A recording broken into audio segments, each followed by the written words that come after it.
2021 Ian Daff Award winner, recognised from the Harness Breeders Victoria.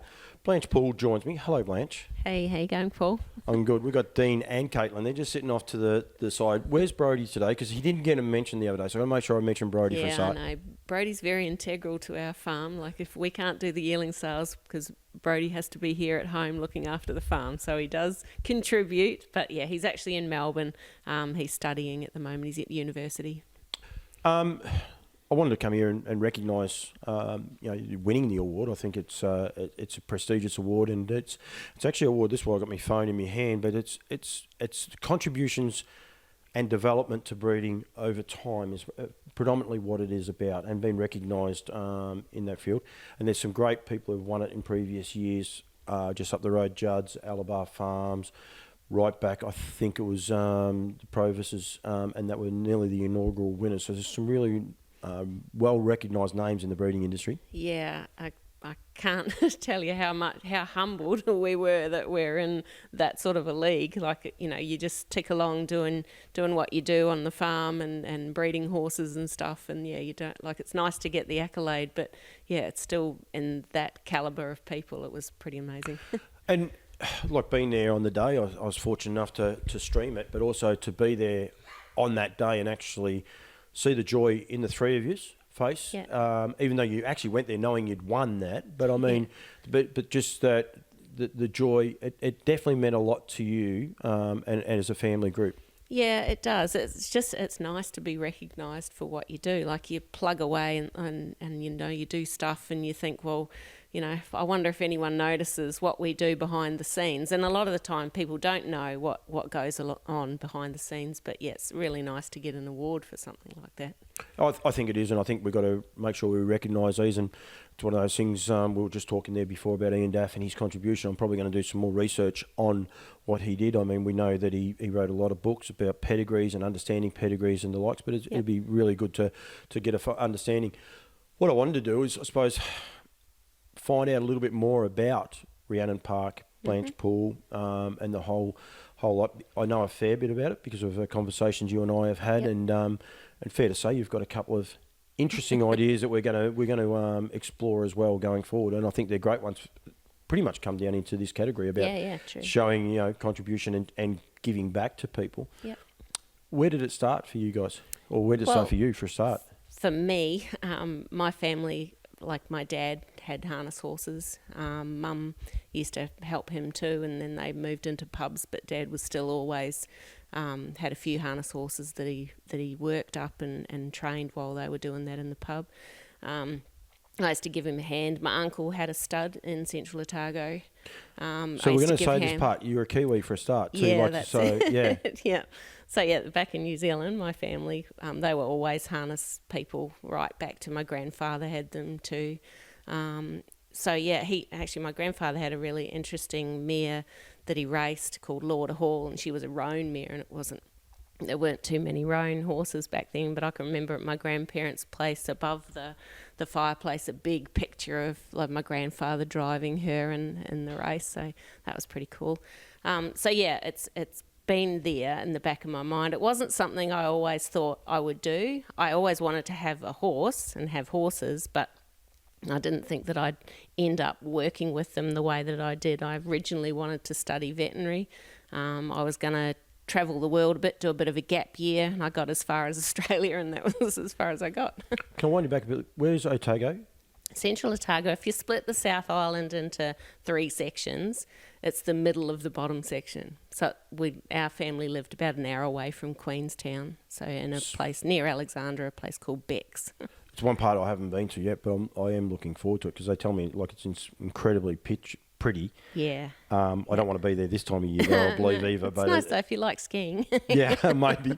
And that so you've come a fair way to come to Australia as it is as well.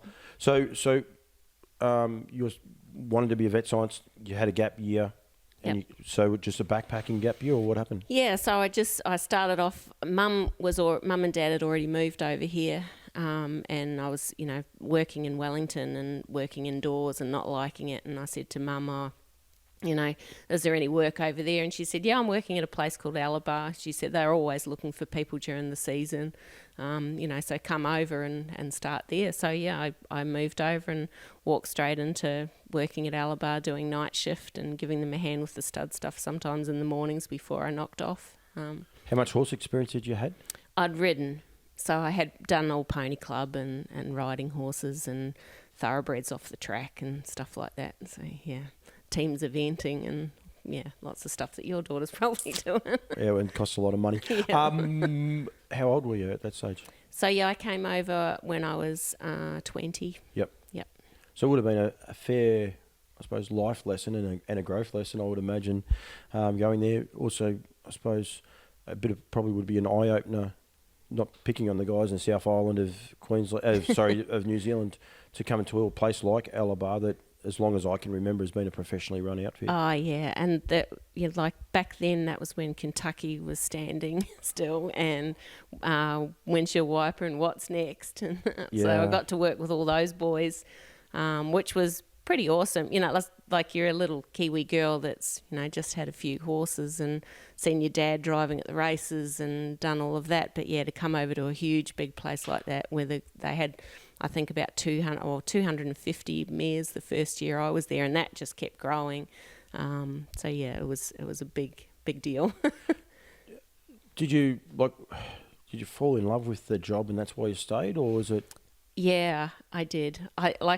I started off like my brother, all my family, like, because we were all horsey backgrounds, but all of us said, no, we're never working with horses, and I'm the only one that's ended up working like with horses full time. Some of them have, you know, done jobs here and there with horses. My cousin's a farrier, actually still in Central Otago. But yeah, the whole, sorry, I've lost track of where we were. No, you fell in love with the job. Yeah, I did. Yeah, so Alabar, I think because it was so big and there was such a variety of things to do all year round, I didn't get bored with it. So, you know, you'd move from doing the foal watch, where I did sort of 4 nights on, 4 nights off. Mum was doing the other 4 nights, to, you know, helping out on the stud, and then it was yearlings, and then it was on to weanlings, and then, yeah, so you were always doing something different with horses, and, yeah, it was a great learning curve there. Would have been a big shock to you too, because another thing I can pick on the guys in the South Island is Echuca. I think it is the sunniest. It gets the most daylight of anywhere in Australia. Yeah, it was hot. Yeah. I remember the first job I had when I got to Alabar. I'd arrived there in October, I think it was, and the big job they needed doing was all the stallion yards hadn't been cleaned out for a while. So there was me and another girl, and they all went off to Kilmore Cup. And we were left there to clean the stallion yards, and the piles of poo were about this high. And it was so hot, and I just wasn't used to it. It probably wasn't that hot, but it felt like we were melting. And I remember ringing Mum and saying, do you think they'll care if we don't do all of it? She's going, oh, no, I think you've got to finish the job. So, yeah, we slaved away out there. You got it all done? Yeah, we got it done. How long did you stay at Alabar for? I think I left there in about... I think it was about 6 years I was there. So I think it was sort of 95, 96 when I left. Reasons for leaving? Just got another job offer actually with Graham and Helen Head. Yep. So moved up to Avenel where they were managing their farm. Well, they just needed someone because they were doing lots of dog judging and travelling all over the world. So they were gone for long periods of time. I think for the year and a half that I was there, they were probably home for maybe 3 months. So, yeah, that was good. Like there was ostriches and emus and dogs and cows and sheep and horses. And so, yeah, that was good. That's fun. a farm now that I keep trying to think of the name of it. It's Yellowlong now. Yellowlong. Yeah. That's it. Yeah, I knew it started with Y. Yeah. I just couldn't get it out. Yellowlong Farms. And Yeah. I remember... This is a little bit off topic. You may not have been there. They used to have a jumps event, a cross country. Yep, they did. Yeah. Yeah. I helped out with that the year I was there too. So yeah, it was one of those. Delivering lunches to the people on the jumps. I can't remember. I was there doing horses' teeth. It was just before, just after, and I was just like, "Wow, how great is this property?" It was just really cool. Now it's incredible. From there. So yeah, from there went to Karamea Farms. Yep. Worked with Ross Simpson there for quite a number of years. So then, and after that, worked for Goldwood Park, and and then here with Mick Lombardo, and then we brought this place. So during all that time, Dean's been with me as well. So we met when I was at Alabar.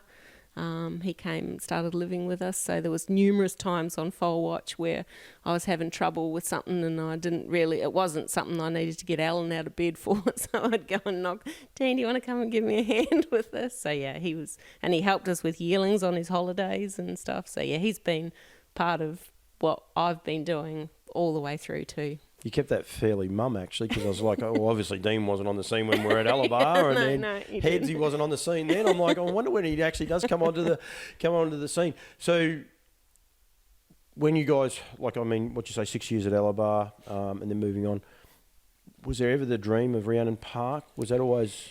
It was always on the back burner. It was something like, you could see... especially when I was at Goldwood Park and they went on to be Arcadia Goldwood, but you could see how you could make money doing that yourself, rather than working for a wage, and you build up a rapport with clients. Like the places you go and different places, they'll say, oh, if you ever start up your own business, we'll come, send a mare to you or whatever. And I did have some clients that, that were good like that. They might not send all their mares to me, but, at the start, when we brought this place in 2006, we already had a small band of clients, mares that were willing to come on with us. So that was good. And we're just up the road from Lombardo's. So did you buy this while you're still working there? Is that how it worked? Or? Yeah, so we'd looked at this place and we'd come to the auction, but we couldn't move in until... I think it was June. So yeah, I think I started with Mick on February. So so you started with Mick because you bought this place, basically. Yeah. Wow. Yeah. So I approached him and said, "Look, we're buying a place just down the road. Do you have any work?" And he was like, "Yeah, sure. Come and help out." Was that in foals and mares, or was that? Yeah, so a bit of everything. He already had like a sort of a team staff there. They were already training horses from there. There was a really nice young girl, Melissa. She'd been there for, I think, 10 years before I got there, and she loved the mares and foals and doing the foaling down and stuff. So she wanted to keep doing that. So that worked out good. So I just did one night a week and did the days. Yep. So, just to give her a chop out so she'd do the other nights. Some people here, it's a tough life, night shifts. I know even now I see a few studs are already advertising for staff. Yeah. It is a tough life, but you do learn a lot, especially if it's the field that you want to go into, because, so much happens of a night time. Yeah. There's not many nights where you get nothing to do, is there? No, that's right, especially when we're at Alabar. Like I think one of the nights I sort of held the record, but not for very long. Had 9 foals like in one night, and I think Mum bet me a few nights later with 13 foals in one night. So yeah, 9 foals was pretty busy. I would imagine that wasn't your first year, was it? I hope. No, second year, I think. Wow. So yeah. I hope I hope you got more than just Dean out of bed that night to give you a hand. So. I think I had to get Alan for a couple of those ones, but yeah. So what attracted you to just the breeding component of it? Like, you said there that they had trained horses. Mm-hmm. Training horses, you knock off at 5, 6, 7 o'clock, whatever time, but there's a cut-off. Breeding horses, especially through breeding season and then yearling sales season and then weanling season, you don't cut off at a set time. Well, like Mum had done over the years, she'd done a lot of stud work. She'd worked for the guy, I just can't think of his name, but he used to stand Noodlem in New Zealand. Yep. So she would always say to me, "Oh, it's hard. You don't want to be doing this. You have to be up all night and you have to work days and blah blah blah." But when I came to Alabar and I started doing it, I just wanted to learn more of it. I just really liked it, and I thought, what else can I do? And so then I went and got my AI ticket so that I could do some of the AI with them. And then, I just wanted to learn more. Like when I was young, I just wanted to learn more and more and more. And moving from place to place gives you opportunity to keep learning more and more too, like working under different people and learning stuff. 1990, AI would have just been starting? Yeah, I didn't actually get my ticket, I think, it was sort of on nearly the last year I was at Alabar, so it might have been 95 or something. Yeah, I went down to Glenormiston and was down there for, I think it was a week-long course, and yeah. So you've seen the change from natural surfs, natural covers to the AI and how it's evolved. Yeah, yeah. As a person that's, I suppose you can come in with a clearer head than some of us, like Dean included, when your family's here and, one step removed, if you like, from the breeding part.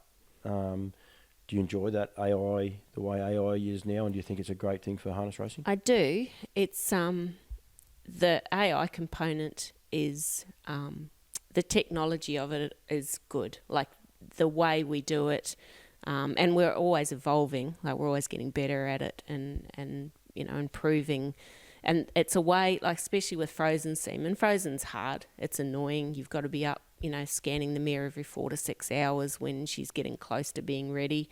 So that, it's another thing that gets you out of bed at night. Yep. And you ever notice they've always got to be ready about 3 o'clock in the morning? It's unusual, isn't it? I know. And we all say, we'll program them with drugs to go off at a certain time, and then it never happens that way. Those things, they're good. Like that means that you can get the semen in from all over the world. You don't have to rely on the stallion being shuttled into Australia to stand and, get the semen. And I know when EI was through, like our industry ticked along, like we were able to still keep breeding the mares, whereas the thoroughbreds, they were in the poop because they couldn't transport their mares around to the studs. And it really it hit them hard. So it's a wonder that wasn't sort of a trigger for them to change, but they didn't. They've stayed fast and they're stuck to it. They reckon it's the only way to do it, and they're not going to change. Every other horse industry has changed, but they're not going to. Dean and yourself, when you started setting this place up, young kids as well. Yeah. Did you have a goal, or was there? We brought this place in 2006. It was 45 acres to begin with. So we thought, this will just be, we'll just run a few mares. We'll both keep working. It'll just, it'll be nice. It'll just be a lifestyle, and that'll be fine. And something went wrong.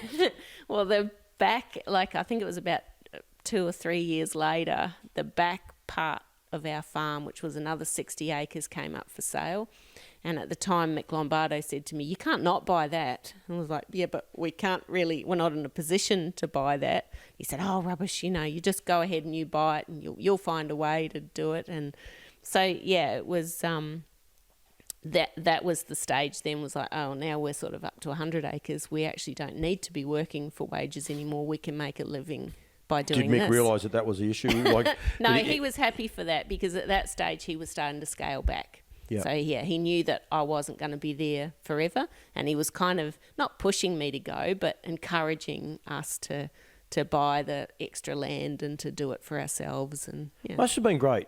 A guy like Mick, who he's achieved a lot, pretty much everything you can nearly achieve in the industry, but to be telling you can't not and have a crack. Yeah. And probably, like you said, he knew where he was going. He was probably thinking, well, this is the next stage that you guys need to make to be able to, make your imprint in the industry. He's still, when he was, when I'd left and we were down, he still sent me some mares, or he still said, come up and scan some mares. I still was scanning some mares for him and stuff. So, he didn't completely wipe me because I'd built my own place. We'd built our own property.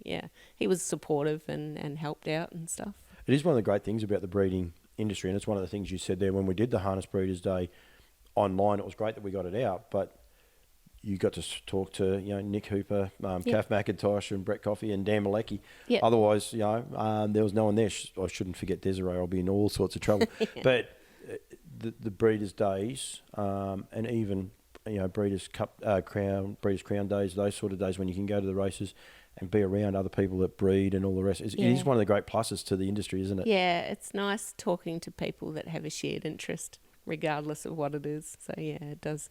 And that's also how you, it forms networks. So, but someone will speak to someone else and say, oh, you know, those people have just set up their place, and that, you know, you could send a mare there. And like a lot of how we got clients was just through word of mouth. We didn't do a lot of advertising at the start. It was just people telling other people, and yeah. So when you got to 60, did you start advertising, or you just said, well... I think we had one ad in the stallion book. I think for the first year we might have been here, or the second year or something. But yeah, Peter Wharton said, oh, do you want an ad? And we thought, oh yeah, we better do that. And then from then on, there was no more ads. We just kept getting sent mares. Also, the stand directory is out, and if you want to place an ad, make sure you do place an ad at the minute. Desiree will tell us off otherwise, yes. Because it is out there and it is essential. Did you decide at any stage you're going to put a cap on it, or is there... Well, when you start to run out of paddocks to put horses in, that pretty much caps it. So yeah, we ran for quite a number of years. We ran pretty heavy with horses, but we wanted to have sort of a boutique place, but we wanted to do a good job too. So we wanted to make sure that, you know, every horse that was here got fed every day, which they still do anyway. And yeah, even though it looked like we were during the season, you know, we might have not had a paddock spare, everything got fed, and hopefully everybody was happy when they kept coming back. So yeah, the horses went home well and back in foal and with a healthy foal at foot. And yeah. Is that nearly how you monitor your success? Not necessarily horses winning. It's one of those funny things I find about our industry. You know, how have you gone? Oh, we had 10 winners. That's how you rate your season. Well, if you had a good season, you know, we had fun and all the rest. Yeah. Return business, is that one of the way that you guys... Yeah, initially it is. Yeah, if you can get people coming back year after year, then you know you must be doing something right. Yeah, and go from there. You said there before that you almost scaled back, or you teased in there that you have scaled back. Yeah. A couple of years ago, you had a huge draft of yearlings. Even last year, I think you scaled back, but you still had a solid enough year of yearlings. Is that where you and Dean are at now? Is that next stage of trying to just get them at a controlled level? Yeah, I think so. Yeah, we're we're not getting any younger, but we certainly don't need to be doing the huge numbers that we were doing initially to get started. So yeah, we're happy where we are now.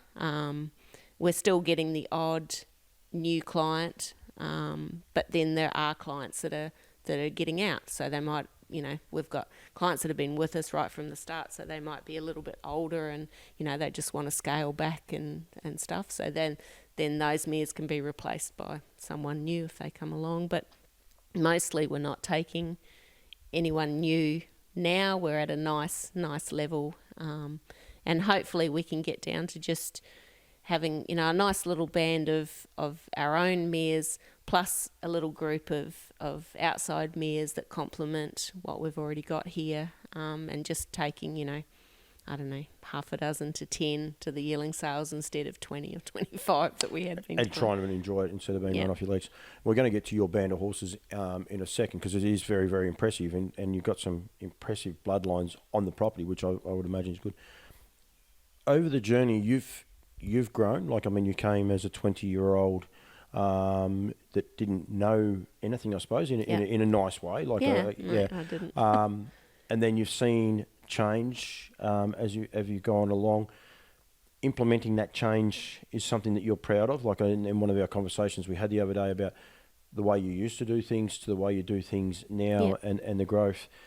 Is that something that you reckon, that's why you win an award like this, because you are prepared to change and evolve with how the world is changing? I think so too, and being open to passing your knowledge on too as well. I think that's important too. Like if we want young people and other people to be interested in our industry, then we have to appear interested as well. So, we're invested in it because we own this property, but it's nice, we get some vet students come through and they might not know anything. Like some of them haven't even put a headstall on a horse, but they want to learn.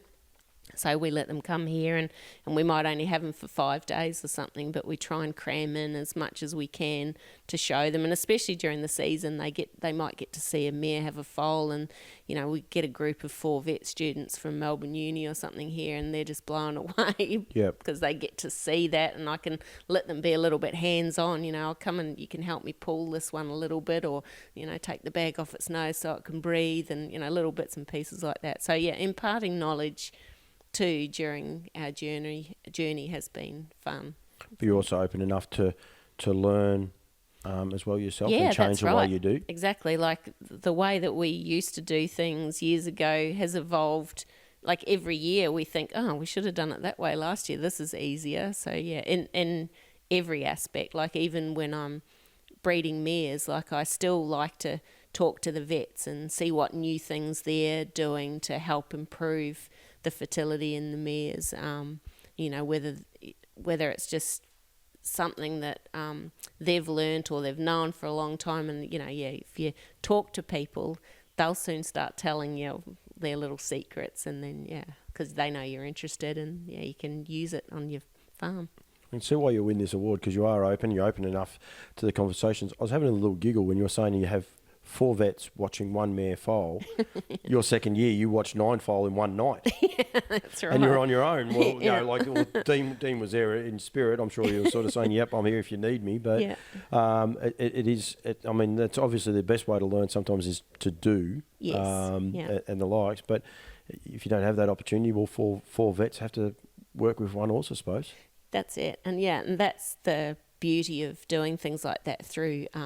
Goulburn Ovens TAFE, or through unis, or whoever wants to come. Like we've had backpackers here that have come from overseas, and then they've gone on to work in industries, whether either here or overseas, with horses, just because of their experience here. That's pleasing too, that you see them through Facebook or whatever, and now they're doing stuff for, we had a little girl from Singapore, and she went on to be a vet, like finished her studies and stuff, and she was with us for about 6 weeks or something. So that's pretty cool. Do you regret not becoming a vet? Like, have you enjoyed the journey you've been on? I pretty much, I think, I don't know how I would have handled uni, to be honest. I wasn't that good at schoolwork, so I think it was a little bit of a pie in the sky thing that I thought I might have been able to do. But I sort of feel as though I'm doing as much as I thought I would have been doing as a vet anyway. So, and it is a tough game, but it is also a game that you can step away from at the right times of year, like this sort of time of year right now. Once the weaners are finished and you're up to your last lot of weaners now, you can get a little bit of grace. Yeah. But the flip side of it is only 2 months, and then we're back to breeding season. Yeah, exactly. I know I'm starting to see quite a few round bellies down the paddock. So you think to yourself, it's not going to be long. We're getting into that last trimester now. So it's important to think about what's going on inside your mare, and start to plan for the season ahead. I would imagine the problem for the pair of you is you care too much to sort of worry about yourself getting away and getting a refresher. It's more about what you've got. It is hard. It's hard to get away, but it's we've got a pretty good family. Like Dean's sister Lisa, she'll step in and help out when she can. So if we want to go away, she might come over and look after the place. We've got there's people around that will help out, but it is hard to step away and know that there's someone else looking after everything for you while you're away. So on the phone most days. Do you find it, as a person that's evolved, changed, or a family group that's evolved and changed over the journeys and built a business, and a successful business, do you find it a little bit frustrating listening to the thoroughbreds, and it's still this closed shop of how you used to do it back in the day, albeit there's a few things they can do, but effectively it's still the way it was done 50, 60 years ago? Yeah, it does seem a little bit backward, but that's okay. The rest of the horse industry is using AI and using frozen and doing embryo transfers and all of these things that, hopefully that improves the breed of any horse over the years, like just make it better.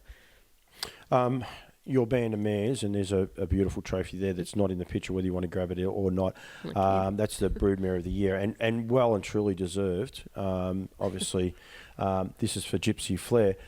firstly, the band of mares that you've got yourselves, you and Dean, have got. Yep. Pinch yourself sometimes when you look at them. Yeah, you do a bit, but it's you kind of you start to think, did we make a mistake, using that mare, or should we have bred it to that stallion or whatever? But you back your judgment a little bit, and you think, well, we really liked dear old Fiona's Flair. Just as an example, she was here. Kevin and Faye Waller had her here with us. The last foal she had died in utero, and then she had to have like a dead foal. So that was pretty horrific. But then it was Kevin and Faye just said, look, we don't want her to carry another foal. We're not interested in doing embryo transfer. Do you want to use her?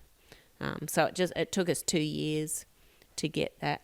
And that's how you got Gypsy Flair. Yeah, that's how we got Gypsy Flair. As I say, it took us 2 years of flushing embryos. You can imagine it's pretty expensive. Can I ask, how long ago was that? How long ago, how old's Gypsy? Was that 2012, I think? I think she was born so in 12. That would be, again, early on? Yep, pretty early on. In the embryo transfer window? So, it was either 11 or 12. And, she was... So it took us a bit to get her. And then, and you may have already heard the story, but my father passed away.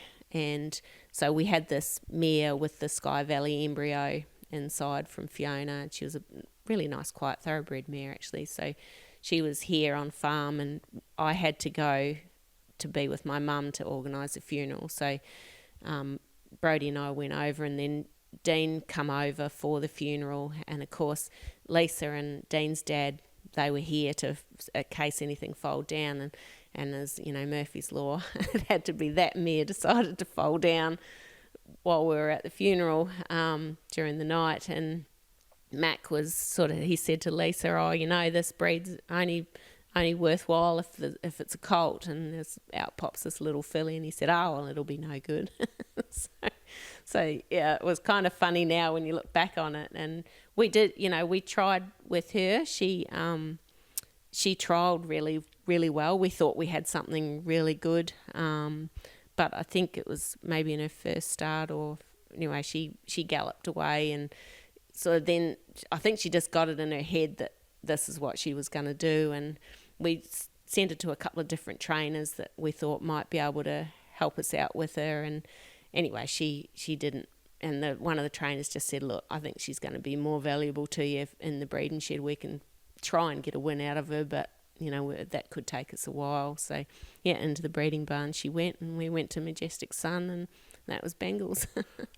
It is a hot family. It's a family, back when I was a kid, I had a good association with Barry Alford and that. So it is noted as a hot family, that Fiona's Flair family, but at the same time, such a successful family. Yeah. When you always get one, and you spent all this money on trying to get an embryo transfer, and then she's not there. Were you really sort of like, what have we done here? Yeah, you do. You kind of think, is this the right move? Should we be breeding from a mare that, but we just really loved that family, and all the boys in that family were just awesome. So we thought, no, it's going to be, we'll be okay.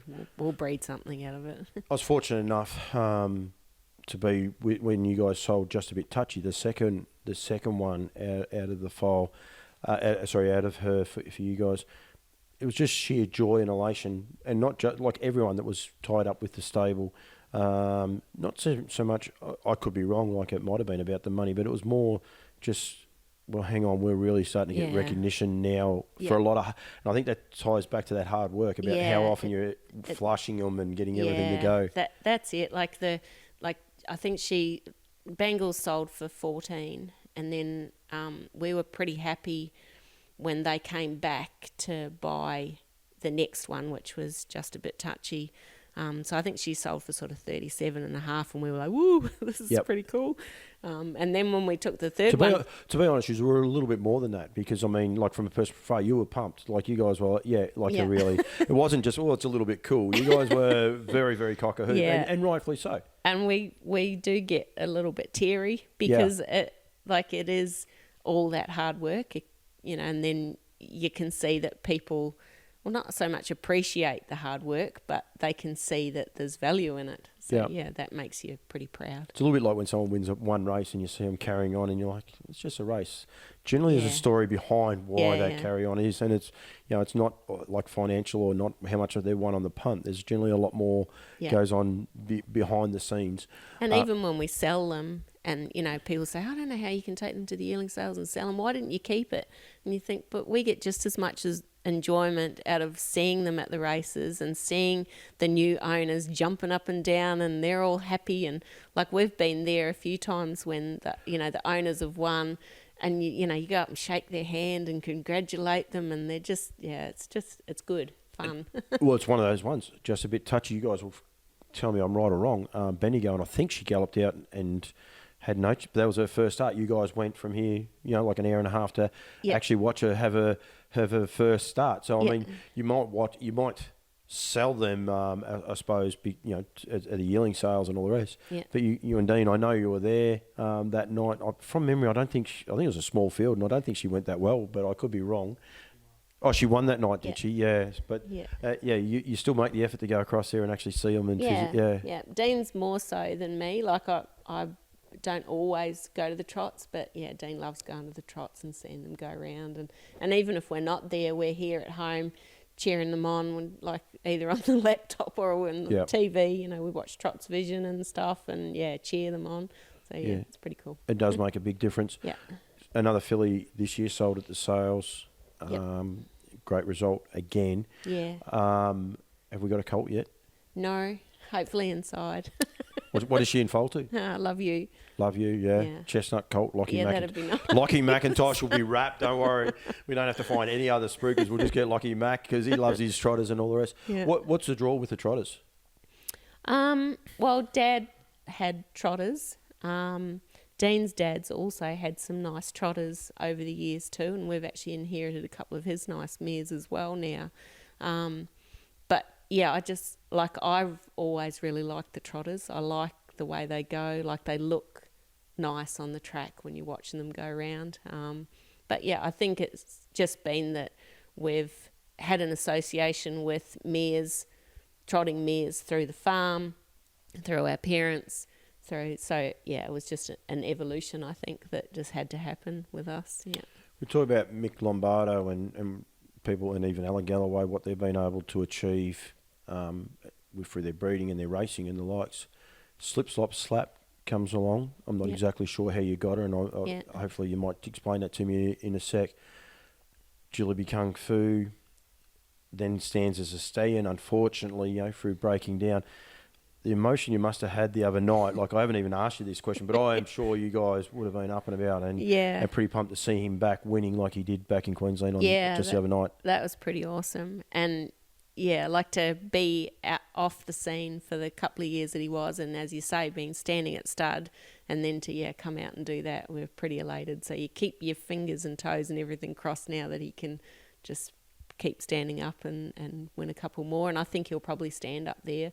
I think that's the aim. So that'd be good. That'll take, they'll be able to take advantage of those new bonus schemes that they got going. So which are an enormous. But the same people that say, I don't know how you can sell them. There probably comes a time for you guys, if you had kept him and you raced him, where you say, rightio, well, he's going to be a stay-in, then he doesn't get a lot of chances, and then to see his journey and how it's. That's why you sell them in a way. Yeah, so like when we took him to the yearling sales, Slip Slop Slap she'd already left a reasonably handy horse in Caribbean Crest, which was racing in South Australia. So she was owned by clients of ours at that stage, and we sold him for them through the yearling sales, and then they'd tried to sell her. At that stage she was in foal to Jetlag, and she wasn't all that commercial. He hadn't really started doing, obviously he hadn't done anything because he was the first foal. They just said, oh look, when we've been trying to sell her, can't sell her. I think they only had 3,500 or something on her, and they just said, oh, would you like to buy her? And at that stage we were like, oh, we really don't, we're trying to get clients, not spend money and stuff. So we just said, well, how about we prep the yearling for nothing? You know, you stop paying adjustment and we'll prep the yearling for you for nothing and sell him. And I think he sold for, I think it was 26 or something. Oh, right. Something's 26 or 7. Yep. But they were really happy that they'd got that money for him. He was a bettor's delight. And then, that's how we ended up with her. And we bred her to, I think we sold the jet lag filly through the Alabar sale. She was a little grey filly. And then, we put her in foal to, 4 Star Shark. We did, and then that was Foo. And then is it Seb's choice, I think? Oh, we went to, we went because the jet player was out of her too. So we went to Shadow Play? Jeremy's Jet. Oh, Jeremy's Jet. Yeah. And then it is Seb's choice, isn't it? There's another one. Is it Seb's choice? Seb's choice is the son of Slip Slops. Yeah, another one that you bred, So that's a great little story. So effectively, the equivalent of 3,500. Oh, is it the other one? Sorry. Is it the other one? Is it? Yeah, sorry. Yeah, I'll be 2 chains. Sorry, I got confused. I get them confused too. So and you weren't correcting me, and I was like, okay, we're on the right track. Lucky Dean's here. I was thinking of something else. And I mean, he's done a terrific job for us as well. But I just think that's a Albie great story, and I didn't actually know that effectively, you guys have again taken another punt, not physically handing over cash, if you like, but your own time, feed, and work, and to try and move a horse on for the connections. Yeah. And a win-win. Because they've got a good result at the sales without any outlay as well. Yeah, exactly. And, we went on to get good results too. Like Jeremy's Jet, the jet player, he was, he showed everything as a baby, and we were like, wow, this is going to be pretty awesome. And we took the 4 Stars down, which was Foo, to the sales, and everyone was still talking about how the other horse had gone 155 or something at the trials, and we're sort of thinking they must want to sell him or something, but no, Darren Cole wanted to race him himself, and look, he did a good job too, and that was sort of how your mare can start to become more commercial. It's just having those nice horses coming along. So. She's got a Bettor's Delight filly? She does. She's got a Bettor's Delight filly. We've just, we're on the weekend, we'll pick up her Captain Treacherous filly's just finished being broken in. Her leg healed up really well. Unfortunately, she missed the sales. But but that's okay. We'll keep her. She broke in nice. And there's a filly foal by Bettor's Delight that we've just weaned off, and she handled really well. So we'll probably keep that one too. And then we've got two lines because the Slip Slop's not getting any younger. I think she's going to be 17 or 18 this year. So, and she now needs to be on our Trinigest and stuff to stay in foals. So. Yeah, she's starting to tell us that she might not be able to have too many more foals. Yep. So we would do embryo transfer with her too if she got too old to. But you got a Captain Treacherous and a Bettor's Delight. That's two right. nice lines. Two lines that we can keep breeding Breed a lot from. of fillies here. I know what's going on there. Even this year, I think for us ourselves, if we were going to take them all to the yearling sales, I think we've got 4 colts and 11 fillies. So annoying. But it's all right if you want to breed on. Like that's. Well, and that was probably one of the questions I was going to ask. Like a mare like Slip Slop, who you actually said there at one stage possibly wasn't commercial. I would imagine once that Bettor's Delight sold for good money, did that horse actually go on to do anything? Yeah, Caribbean Crest. So sorry. Yeah, he was a good horse. Yeah, you've got that. Oh, do we order? Is there any bit of advice, I suppose, that people wanting to get into the game as to how to potentially get that commercial horse? Like, it's one of those questions I ask a lot of people. And there's been plenty of times where we've said, no to horses, and then other people have got them and they've gone on to be good ones too. So it's luck more than anything, I think, and good management too, I suppose, in a way. Like we try and give every horse every opportunity to be the best that it can. So, we feed the mares right through, we feed the babies all the way through. So what we take to the yearling sales, hopefully, is the best that yearling can be. And they're not always going to be the biggest or the whatever. So, like Gypsy and Just a Bit Touchy were small, but they were nice. Like, they were nicely put together. but they weren't these huge, big yearlings that people like to, pay huge money for at the sales. But I think if you just grow the yearling to what they are supposed to end up like, then hopefully they go on to be, And then as the horses win, then your horses become commercial. Yeah.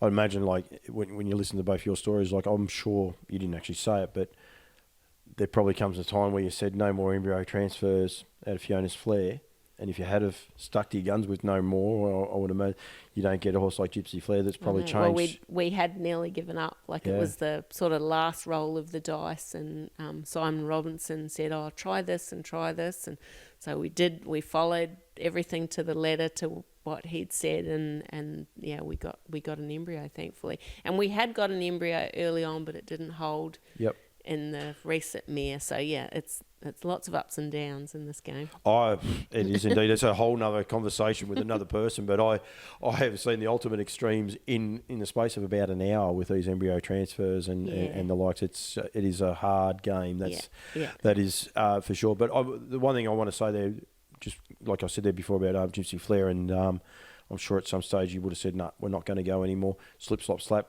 You're probably saying, we don't want a $3,500 mare. We've got enough on our. Yet they're probably two horses that are really going to change the way Rhiannon Park do things because they are commercial horses at the sales. Yeah.